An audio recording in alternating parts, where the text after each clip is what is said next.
'Tis a quick turnaround for two teams, the best of frenemies in the AFC East, coming off of their respectively biggest wins of the season. The New England Patriots on the road against the Tampa Bay Buccaneers, and the Jets, well, they finally won a game. They beat the Browns at home. But hey, this is big news for a team that basically dismantled all of their significant parts for, stop me if you've heard this before, the latest of many rebuilds. So if we're going to be talking Jets at Patriots with the Nor'easter rivalry uniforms on Amazon Prime Videos, Thursday Night Football, there's only one person to call it, the GOAT of Jets fandom, the great Will Pa 11. Will Parkinson from Turn On the Jets joins us for the latest 6 rings and football things behind enemy lines. Here we go. Hey, whatever it takes, man. It's all about winning, all right? Winning on 3. 1, 2, 3, win! Celebrating the heroes of Foxborough's past. And with a good block. Look at Grover. All the way. Watch the block of number 73, John Hanna. The champions of the dynastic era. Adam Vinatieri booms a 48-yard field goal, and the Patriots are Super Bowl champions. The Patriots of tomorrow. We're going to remove entitlement from our football team. We're going to earn the right to be here every single day. And the fans whose faith never wavers. This is 6 Rings and Football Things.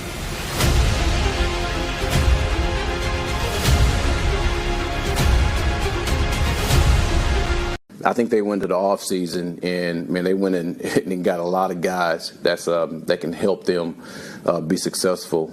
Obviously, Williams, the D tackle that was in Philly, when he got Carlton Gray, I got it. I'm very familiar with. And they brought a lot of those guys. I mean, Mac Hollins, this is a guy that I just started looking at today, the toughness he brings at the receiver spot and his ability to make these big plays. And, man, the quarterback is playing at a very, very high level, and I think they're creating more explosive plays than any team in the league this year. So you have a combination of that, and I think Vrabel has done a really good job of getting that team to buy into what he's trying to do. So absolutely, you can make a huge change within a year, and I think he's done a good job of that along with the players that he's gotten. I have always said that if I were trapped in some sort of apocalyptic situation with one NFL fan base, the fans I would want to be trapped with would be Jets fans, because they are survivors. They are the toughest of all tough. They are the most resilient. They know how to handle the shit better than anyone else does. And the leader of that troop is my guy from Turn On the Jets. And of course, the All 32 podcast with friend of the pod, Mike Giardi, Mr. Will Parkinson in the house. And Will, I want to ask you first, right from the jump, guy. Yeah. A, do you need as I always do, do you need a hug? No, probably a drink more than a hug. Okay. All right. We could, so maybe we'll need a hug after the second drink. But more importantly, do you buy into this idea, basically kind of like inspired by the Patriots? Like the Pats were 8-9, and then 4-13, and then 4-13, and they were flirting with Jets fandom, if you will. Like they were getting a little Jetsy, and it looked dysfunctional. Yeah. Now all of a sudden, Belichick lost his way. He started dating a 19-year-old. He had a child bride. They brought in Mayo. Mayo was like, I have no idea what I'm doing, but let's just see how this goes. And then all of a sudden, within 1 year, a good draft, a kick-ass free agent class like your rookie coach Aaron Glenn was talking about. Yeah. You find and most importantly, you find your dude at quarterback. They've turned it around and gone from pretender to contender like that. Does what the Patriots are going through right now give you, Will Parkinson, and Jets fans hope that maybe, just maybe, the same could be true for you? Yes and no. The Patriots have done this before, so they immediately they had a couple years there of like QB play was a little off, but for a better part of the last 25 years, 30 years, the quarterback play, even though the Patriots weren't that good, Drew Bledsoe was good. So, I think the reason for, if you're a Jets fan, to hope is like, it kind of reminds you a little bit, and this is being very optimistic, by the way, just as a heads up.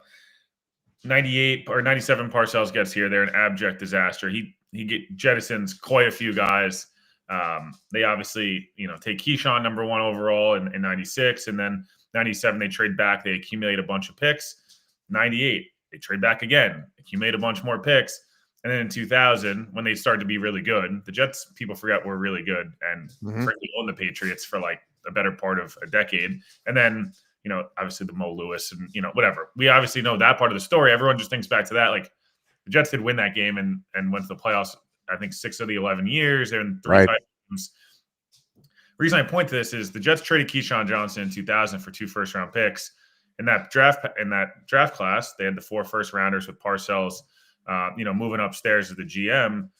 They bring in Sean Ellis, who was, is a borderline Ring of Honor guy that was here for a decade and won it. It's the most Jets playoff wins, by the way, in team history. As my dog mutilates my arm. They bring in John Abraham, who was an all-pro year. They trade him for Nick Mangold, and Nick Mangold, obviously, rest in peace, Nick Mangold, was a decade-long Jet Ring of Honor guy. They also brought Chad Pennington, who was like, the point I bring this up is that's what your reason for hope is. Like Glenn was here when they did this, 25 years ago, and they built sustained success for a decade by getting rid of some bigger name players at the end of their career or guys in their prime. Keyshawn won a Super Bowl the next, 2 years later with the Bucs. With the Bucs, yeah. But that didn't sustain. And then for the Jets, again, Abraham turned into Mangold, and like that was a 15-year run of like awesome players from that one Keyshawn, pick. So there's optimism right now in the fan base for most. Some people have been out on Glenn before he got hired. It's the reality of it. There's a lot of factors in it. Mm-hmm. Defensive coach, first-time head coach. I think there's a certain part of the fan base that, I would say use some other reasons to not like Aaron Glenn that are pretty product of this, but also maybe product of the Detroit system. Maybe, it's more Dan Campbell or Ben Johnson than Glenn. Blah, blah. Like if you look, Glenn feels like he's starting at least the last 3 weeks to turn it around, right? Guys learn on the job. Like the first couple of weeks, everyone's going to look like crap. Yeah. Ben Johnson seems to be pretty good. Dan Campbell's pretty good. Now he's calling the plays. He's putting up incredible EPA numbers. He hung a 50 spot on Washington last week calling plays. So maybe that's just a good system. Maybe it's like the anti-Belichick thing where all the assistants kind of stink. This might be like maybe the assistants are actually good and that staff was just really good and takes a little bit of time. So we'll see. But yeah, there's reason for hope for the Jets. Long story short, it's just the current situation is they have the worst quarterback in the league. Yep. I think I've been on your pod for the last 5 years and said the same thing pretty much. They have a horrible quarterback play. Actually, the funny thing is, folks, this isn't a live pod right now. We actually just used AI to vulture. Yeah, we just vultured in the 2022 Jets with a worse defense. No, yeah, the point though, Will, like when you say like the first couple games, obviously you're going to look like crap. Patriots' first 3 games of the year this year, they look like crap. Yeah, they look like ass. Like the game against the Raiders was an abysmal watch. Looking back, that's such a bad loss at home. Oh, it's such a bad loss. Like their 2 losses on the season are both bad. And don't forget the first win of the season for Vrabel and May under Vrabel, which actually was only Drake May's second win as a pro. And now it seems like he just wakes up and rolls into the stadium and picks up a dub. They beat the Dolphins 33-27 in a great back and forth affair. And that was one Devon Achane misstep away from the Dolphins winning 34-33. So they looked like crap the first couple of weeks. They didn't have it together. Then they finally, 6 turnovers against the Steelers. Then they got things going. And now the system of Vrabel, the coach QB combo is working. Drake May has elevated to everyone, the PFF, NFL, EPA wonderkind of football now. Like he's not just Josh Allen off brand. He's like he's at Josh Allen levels. He's the DraftKings and FanDuel front runner right now for MVP. So it makes you wonder, like, what do you think is going to be more important to the inevitable Jets turnaround? Because they were good for a long time. Everybody forgets. And it feels like with one mighty miscue on a Thanksgiving night 13, 14 years ago, like all the spirit and optimism of the Jets was lost and returned for a touchdown by Steve Gregory. Of course, I referenced the butt fumble. That's the one time I'll mention everybody. Will allows one mention per pod. But what do you think's more important for your turnaround? Getting the quarterback or a coach that's able to implement system? Or do you really think you need both?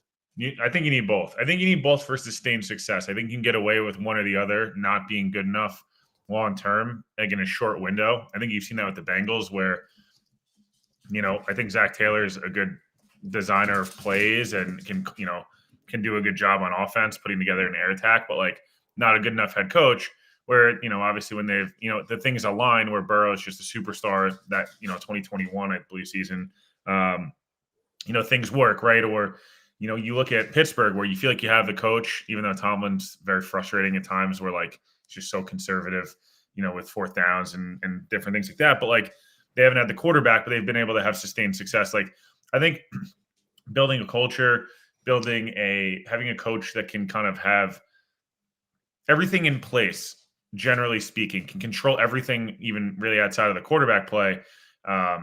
I think you've seen that. Even McDermott in Buffalo, like they won with Tyrod. They've won with Josh Allen. Like McDermott is a really good coach. I know, like maybe not in the playoffs, and we can have that debate and different things like that. Vrabel, even in Tennessee, right? Like didn't have. He won with freaking Tannehill. But like Tannehill had some bright moments, some not so bright moments. But they felt like the culture and the program was in place. At the end of the day, you do need the quarterback in this league. I think from the Jets' perspective, the last 7-8 weeks, it's a lot, and including a couple previous weeks, it really was about finding out, like, do you have the right staff? Because if you have the right staff, there is, as much as it's hard, and it's not going to look like this tomorrow. So I'm just warning Patriots fans, like, you're going to be watching Justin Fields play, and there's going to be no Garrett Wilson, and it's going to be a mess. That said, like Garrett, Brees, Mason Taylor, this offensive line, plus probably 1 or 2 draft picks, plus maybe AD Mitchell, for young quarterbacks, actually a pretty advantageous situation. So now you got to find your exactly. There are the pillars there. So what is and like this is not so much a matchup specific podcast, because we're not going to bother talking about a Thursday night game on a short turnaround with a ravaged Jets roster. Pats at mostly full strength, 12-point favorites. Like, I think it's going to be like most Thursday night games, just to get the perfunctory preview portion out. It'll be slow and sloppy early. Hell, the Jets may even get, because the Patriots always allow the other team to score first. It could be 3 or 7-0 on the board, and you'll have Herb Street and the ghost of Al Michaels going like, whoa, what's going on here? Reversal of fortune, upset alert, everybody. And then eventually things will come into form. Is that even enough energy? Does Al even have that in his bag anymore? I mean, it's sometimes, I know this is totally not to do with this, this matchup or either team. Watching Rodgers, and I feel like we watched this with Brees the last year, where it's really sucked. Even Tom, to an extent, I know he was better than those guys, obviously, and Peyton. It just feels like when people start talking about retirement, you should probably just retire. I understand why Al's still doing it. I think anybody listening here would do a lot of stuff for $20 million a year, whatever it is. Like, I am by no means judging him. I mean, I would do horrible things, but it just sucks because he is one of the 4 or 5 best broadcasters of any sport we've ever seen all time. Good. He's an absolute goat. He might be one. Like, there's an argument to be made. He's that iconic. But man, like, even go back and listen. What popped up in my feed the other day? You'll appreciate this. Rams Bucks from 2002 or 2003, and then Bucks Colts, and I think it was 03 or 04, the year after they won the Super Bowl, the infamous Peyton comeback in the second half. Yeah. Michaels and Madden are just unbelievable. Michael's energy, he is like, and then I'm like, I listen to him, and it's like these big games, Amazon dubs out the crowd noise, which I hate. Why does Amazon do that? Like, you can't get into it. They put like a filter on it. One of the coolest broadcasts ever is Patriots Ravens, the AFC title game, and I don't remember what year that was, like 2011. 2011. The crowd's like as loud as it's ever been in Foxborough. Like the TV's shaking because of how loud it is. And we want to feel like we're there. I want the din of. I want to hear accidental swears. I want to feel like I'm a part of the whole thing. I have always thought I don't need John Stoltz and Al Michaels falling asleep on me during these games, like in different sports. Like, it's not fun. Right. It's not fun. That's not why you're there. No, you're right. And like now when you watch one of these games, Will, like it'll probably become kind of snoozy in the second half. Yep. Inevitably, and then Al Michaels will be propped up by 3 PAs and whatever Herb Street stories. I love Herb Street during college football. I just think they've put him in a bad spot where he's so overworked now that it's like you don't get the A game out of Kirk. Correct. Anymore. And then and it's funny because even though Chris Fowler's overworked, he gets to call fun games as the alternate Monday Night Football guy. Unbelievable. He shows up and he brings his A game to ESPN for those of us who don't have YouTube TV and can actually effing see it. And he gets Orlovsky and Louis Riddick, and they have great perspective. Whereas like Herb Street's overworked, and he's dealing with snoozy Al, and it just doesn't work. But then contrast that to the Monday Night Football broadcast where Aikman and Buck are having a blast and they have great chemistry. And then also, like, I think the current broadcast GOAT, Tirico and Collinsworth, crush it on Sunday Night Football. Like, yeah, they're really and good. so these are all things that are playing against the favor of the broadcast on Thursday night. I think this game is going to be. There's three ways this game plays out. I was texting you a little bit about this before. Right. There's the one obvious one, which is I think the most realistic, and I think if you're a Pats fan, you're would be quite happy if this occurs. This ends 34-10 or 34-13. It's probably like 20-3 late in the third quarter, and Vrabel's like, I kind of hate the Jets. It's a division opponent. I have no problem like kind of putting a little bit of belt to ass here, and I'm happy to try to run it up a little bit and make a statement. And I wouldn't blame him a single. At heart, he played for Belichick. As you know this as well as anybody. Any guy that played under Belichick at the Jets for whatever reason, and I still think it's absolute horse bleep that like Bill has made an entire career vengeance of like, oh, I don't like the owner of the Jets. Like, okay, dude, enough. Like the Belichick, they wanted to pay you millions of dollars to coach the team, and you got some hair across your ass, and you have held this vendetta from the cocktail napkin with I resign as HC of the. Thought you blatantly cheating, and you blackballed him from the league. But again, that's and Will, we're not even mentioning the fact that last year, in a not so clandestine manner, before Billy's first words were "beat Duke" and the whole dog and pony show that's gone on at Chapel Bill. I think he had Lombardi or some of his representatives reach out to the Jets, and even the Jets. Good, man. Yeah, no, we're tired of you trolling us for decades, you bro. Made us all our lives a living hell for 25 years. The reason I say that is like, there's that 34-10. It's ugly, but it's like it's a slow, painful death for a Jets fan. In some ways, for Patriots fans, it's like kind of a snooze fest, fun 34-10 win, get out of Dodge, and the whole. Right. There's the second most likely, which is this ends 23-10 or 23-13. It's kind of close-ish throughout the whole game. It's a little bit of an ugly game. Like Patriots play their C game. The Jets are playing well enough to stay in it. It's just like that ugly, sloppy. If the Jets score here and recover the onside kick and throw a Hail Mary, they could, tie the game type of situation. Right. Because is this their last significant game of the season? Kind of in a lot of ways, like no more primetime focus. Yeah, there's no more. There's only primetime game left. They have 4 games that I think no one will pay attention to, and they have 4 games that people will watch because of who they're playing. They got New England twice. They're at Buffalo week 18, which likely won't matter, but it might because the way the Patriots are playing, there's a chance Buffalo needs that game to get in the playoffs at all. And the way the Bills are playing, Buffalo's hit the skids right now, man. Yeah, they're just not. Something's off. And then they play Baltimore next week. That game is going to be disgusting. I already know it. Like the Ravens and Patriots are both terrible matchups for the Jets the way they're constructed. Right. The reason I bring this up is there's the third, which is extremely unlikely to happen. I would say the 2% chance this happens. Patriots are sleepwalking off of an extremely impressive win on Sunday.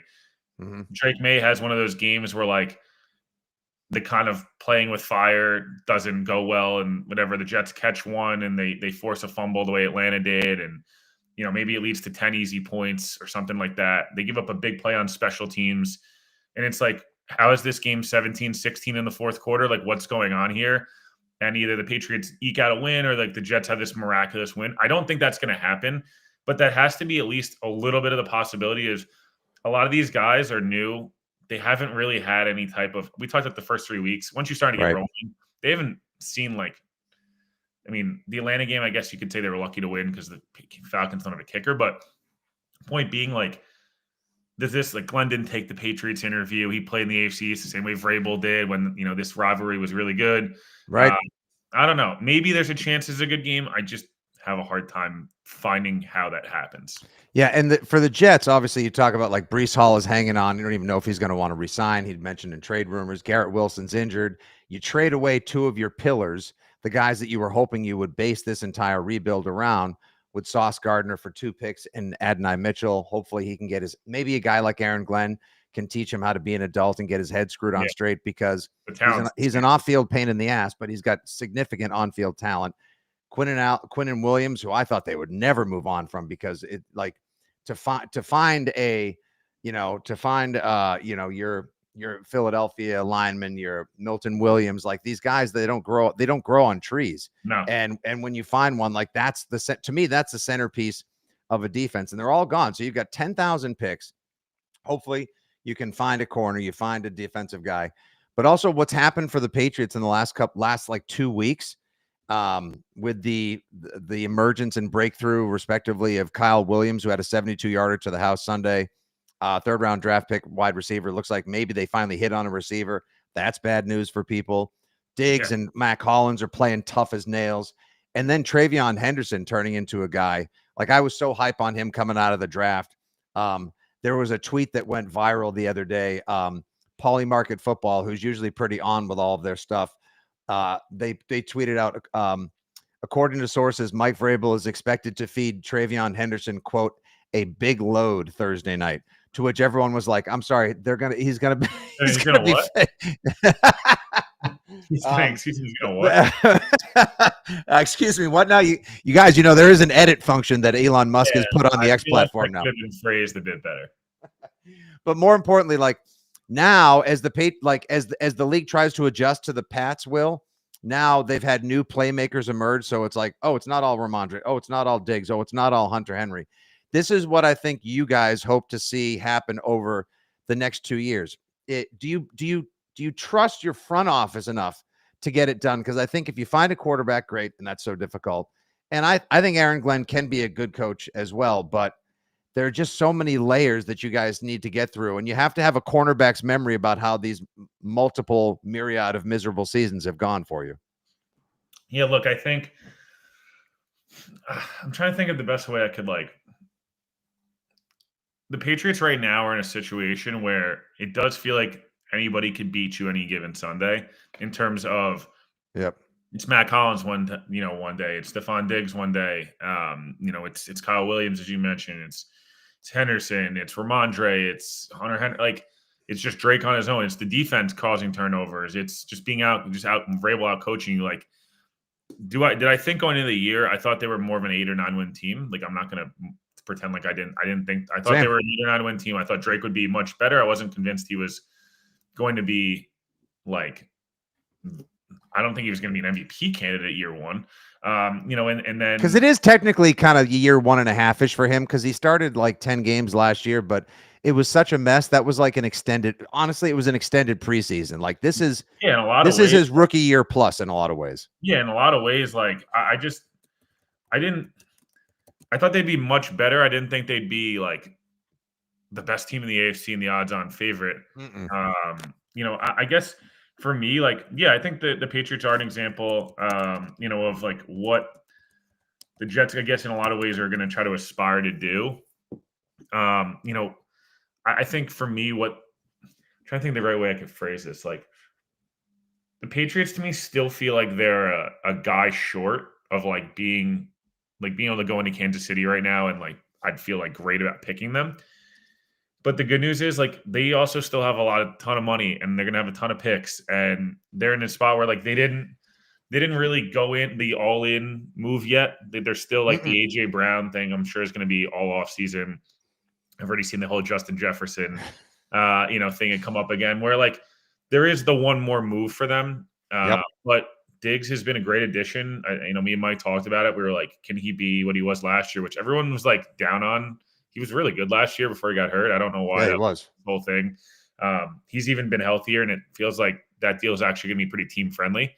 I don't know. The Patriots are in a good spot. Again, they're going to have to continue to add. I still feel like it's hard to be it would still be hard for me to pick them in Kansas City, or even, I don't know, to an extent, in Denver. Is Denver a good matchup for them? Not really, just because Denver defense is so good, but they're going to probably win 13 or 14 games, man. I don't. What they split with Baltimore, New England. They split with Baltimore and Buffalo, right? It's probably I had them at 8 wins as well, Will, and now 13 is the floor. It's crazy. It's crazy. And 8 wins would have been a huge improvement. Everyone would have been like, "This is awesome." Yeah, because look, guess what? You pulled out of the dysfunction. You now have a future, and just like you were saying, you hope you find out for the Jets over the next year or two. You got the right coaches, you got the right coordinators, you got the right leadership, you got the right front office, and you got the right quarterback. All of that was proven a couple of weeks ago. So to me, the rest of the season is house money, but expectations are getting so significantly elevated because of how rapidly the Patriots have ascended that it's getting nuts. And people are talking like, oh, I'll see you in Santa Clara in February, bro. Like, guys, don't fire up the duck boats yet. Just be happy you got the right dudes in place to make football fun again in Foxborough. And I think, from one fan of AFC East football and just the NFL in general to another, that's all you could ask or hope for. All right, let's get you out on this. I got Pats 30, Jets 13. I kind of see it starting off kind of slow. It might actually be like 13-10 Pats at the half, and then respectively, with all due deference, they turn on the Jets in the second half, and the Jets kind of just do their thing. So they'll cover. It's not going to be a great watch. It's mostly just get through it. Everybody try to stay healthy. We'll all perform our duties, and then everyone hit the tub and take an extended micro bye going forward. How do you see it, pal? Yeah, pretty much the same. There's like the 10% chance, I guess, Justin Fields has 4 games a year where he's good. He's used up 2 of those. He has 2 more in the bank, right? The Steelers and Bengals games, he was like, wow, this guy's pretty good at football. And then the other games, it's like he's the worst player I've ever seen. So he should become but one of these days, maybe Aaron Glenn will be like, bro, stick around. I want you a part of this team because you're a good person. You're a man of faith and you have high character. You're more Taysom Hill than you are Jared Goff to me. The issue, though, is like Justin doesn't want to get hit anymore.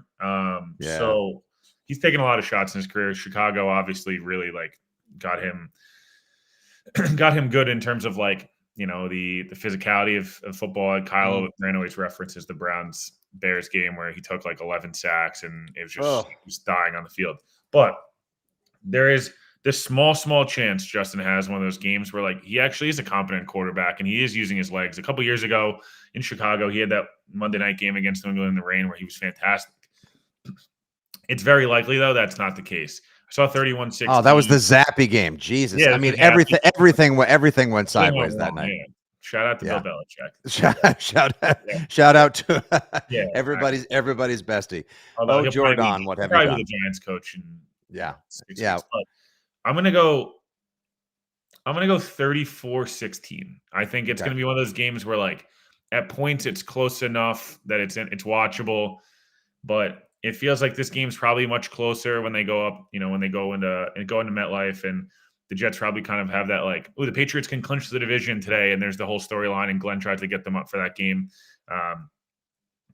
I said it a couple times, and I'll keep saying it. Like, is there a path where this is a fun game? There's a path. Because sometimes on Thursday night we get these random games where like Jets are playing really well, the Patriots are sleepwalking, so it's kind of more of an even matchup and whatnot. I just have a hard time, man, seeing like the Patriots take away running backs, and Breece Hall is their offense right now. So like, unless you're going to get 1 or 2 screens that go for a big play, or Arian Smith's going to catch the 1 deep ball he gets to throw in a game, or A.D. Mitchell like puts together 2 drives where it's like, wow, see, look at that. Like, that was pretty cool. I just don't know how they're stopping them and also scoring and then outplaying them on specials. Like, maybe 2 of the 3 happen. I just have a hard time seeing how all 3 happen. And the Patriots are in a spot now, like you mentioned, where I don't know, that like the Bills games, then where they play the Ravens and the Bills, like you probably are picking them in pretty much every game the remainder of the year and feeling pretty good about it. And I don't blame them.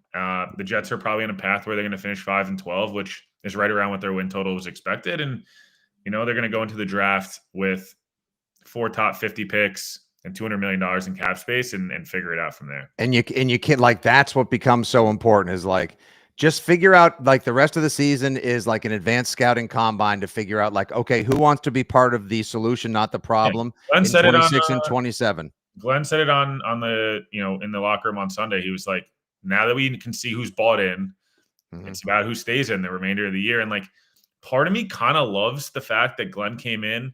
They did this in Detroit. People forget about this. Like, they came in and they traded Matt Stafford.